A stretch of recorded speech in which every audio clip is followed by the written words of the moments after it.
Hello प्यारे बच्चों, नमस्कार। आप सभी का बहुत बहुत स्वागत है। देखिए बच्चों, आपकी वार्षिक परीक्षा 2023-24 कक्षा 10वीं विषय हिंदी सेट ए 75 नंबर का आपका पेपर रहेगा बच्चों। समय उसके लिए आपको 3 घंटे मिलेंगे। देखिए प्यारे बच्चों, मैं आपको बता देता हूँ आपकी परीक्षा के लिए सेट ये रहा आपका ए, ये रहेगा सेट आपका बी, ये रहेगा सेट आपका सी। ठीक है, सभी पेपरों का सॉल्यूशन मैं आप लोगों को करवाऊंगा और एक सेट और है हमारे पास डी। ठीक है, तो ये जो सेट हैं पूरे के पूरे मैं आपको अवेलेबल करवाने वाला हूँ सॉल्यूशन सहित। सभी प्रश्नों के उत्तर भी आपको मैं बताऊंगा बच्चों। तो सभी बच्चे जितने भी हमारे क्लास 10th वाले हैं, आप 5 फरवरी को अपना वार्षिक पेपर देने वाले हैं बच्चों।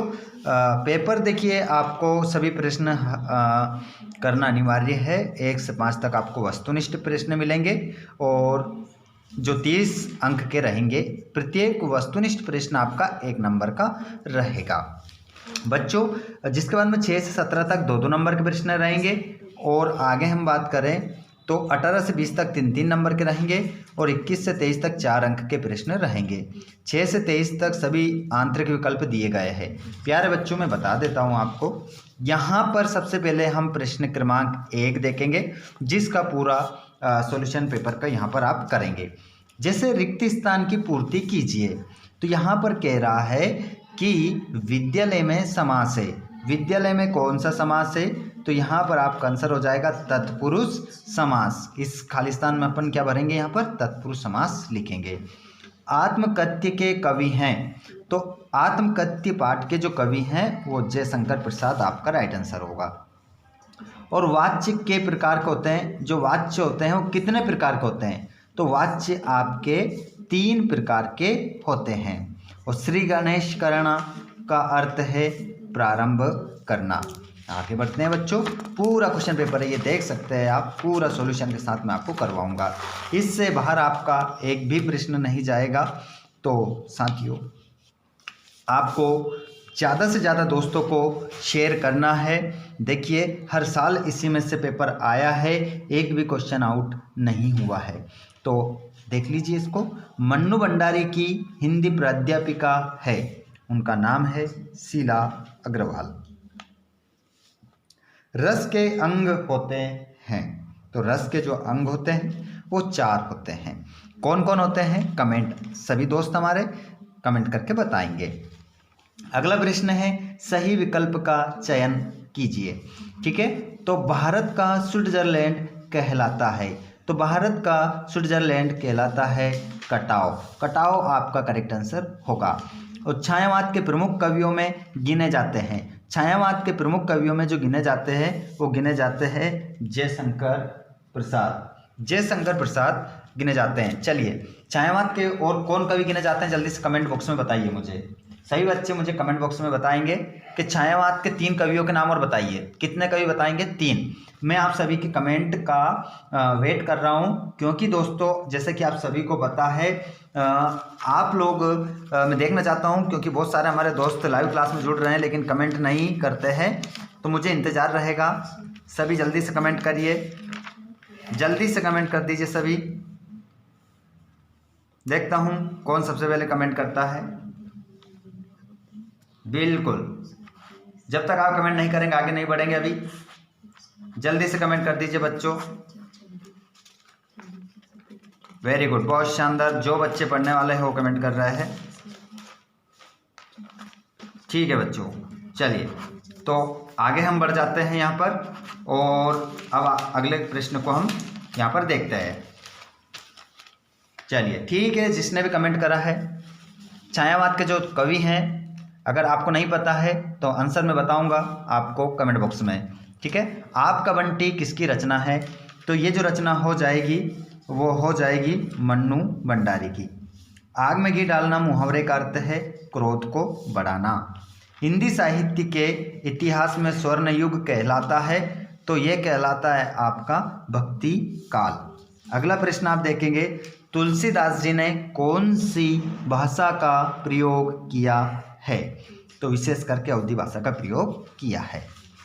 अगला प्रश्न आप देखेंगे, सत्य असत्य का चयन करना है बच्चों। सिक्किम में दूध देने वाला जानवर याक है, तो इसका क्या लिखोगे आंसर? सत्य आप लिखेंगे। और कमसीन का शाब्दिक अर्थ सुंदर है, तो इसका क्या हो जाएगा? सत्य हो जाएगा। रौद्र रस का स्थायी भाव शोक है, तो इसका आंसर क्या होगा? असत्य होगा, क्योंकि रौद्र का शोक नहीं होता है, क्रोध होता है। महाकाव्य का आकार बड़ा होता है, सत्य। संगतकार पाठ मंगलेश डबराल ने लिखा है, तो इसका भी क्या हो जाएगा? सत्य। और भोलानाथ ने मुसन तिवारी को चिढ़ाया, तो ये क्या हो जाएगा? सत्य। तो बताओ बच्चों, भोलानाथ को किसने चिढ़ाया था? सभी मुझे जवाब दीजिए इस प्रश्न का। देखता हूँ कितने बच्चे इसका सही जवाब देते हैं। देखिए, अगला प्रश्न है, सही जोड़ी आपको यहाँ पर बनाना है। तो बच्चों, देशभक्त, तो देशभक्त को आप मिलाओगे तत्पुरुष समास से, ठीक है? तत्पुरुष समास से इसको मिला दोगे। फसल जो पाठ लिखा है वो लिखा है नागार्जुन ने, ठीक है? तो नागार्जुन से मिला दीजिए। भयानक रस का जो स्थायी भाव होता है वो भय होता है, और अंगूठा दिखाना का मतलब होता है मना करना। और निपात शब्द जो होते हैं तो भी तक आपके होते हैं, और लोक प्रचलित जो होती है वो लोकोक्ति आपकी होती है, ठीक है? ये जोड़ी इस प्रकार आपकी मिल जाएगी। उसके बाद में एक शब्द में उत्तर दीजिए। सूरदास किसके भक्त कवि हैं? तो यहाँ पर आपका जो आंसर होगा कृष्ण के। किसके भक्त कवि हैं? कृष्ण के आपके आंसर होगा। और मात्रिक छंदों में किसकी गणना होती है? तो आप सभी जानते हैं किसकी होती है। मात्रिक का नाम ले रहे हैं तो इसमें किसकी गणना होगी? मात्राओं की गणना की जाएगी। छायावाद का प्रारंभ कब से हुआ? तो आप सभी जानते हैं 1920 से, ठीक है? 1920 से। तुलसीदास द्वारा रचित महाकाव्य का नाम है, तो इसका नाम है रामचरितमानस। रामचरितमानस उसका क्या है? नाम है। बुद्धिस्ट श्वेत पताका फहराते थे, तो बुद्धिस्ट की मृत्यु पर क्या लिख देंगे? बुद्धिस्ट की मृत्यु पर फहराते थे, मृत्यु पर। और मोहन गांव को जाता है, कैसा वाक्य है? तो ये जो वाक्य हो जाएगा वो हो जाएगा विधानवाचक, विधानवाचक होगा, ठीक है? अब बच्चों देखिए यहाँ पर प्रश्न क्रमांक पहला, मतलब जो दो नंबर के प्रश्न है वो पहला में मतलब छठा है, ठीक है? भक्ति काल की दो विशेषताएं लिखिए। नई कविता की दो विशेषताएं लिखिए। कवि की आंख फागुन की सुंदरता से क्यों नहीं हट रही है? और पाठ के आधार पर बाल गोविंद भगत के मधुर गायन की विशेषता लिखिए। बच्चों मैं बता देता हूं आप लोगों को, इन सभी प्रश्नों के उत्तर भी मैं आपको करवाऊंगा, लेकिन उससे पहले आप देख लीजिए, ठीक है? इन सभी प्रश्नों के उत्तर भी ये है हमारे पास, जो आपको मिल जाएंगे टेलीग्राम चैनल के माध्यम से, ठीक है? हमारा टेलीग्राम चैनल है, उस पर पूरा PDF मिलेगा। अब देखिए, आपको अगर पूरा क्वेश्चन हल करना है तो आप एक सूरदास जी का काव्यगत विशेषताएं और दो रचनाएं याद कर लीजिए। दो रचनाएं और काव्यगत विशेषताएं। और लेखक में हम बात करें तो स्वयं प्रकाश का कर लो और एक मन्नू भंडारी का कर लो। दो रचनाएं साहित्यिक विशेषताएं, ठीक है? और बात करें हम तो यहाँ पर वात्सल्य रस की परिभाषा उदाहरण सहित लिखना है।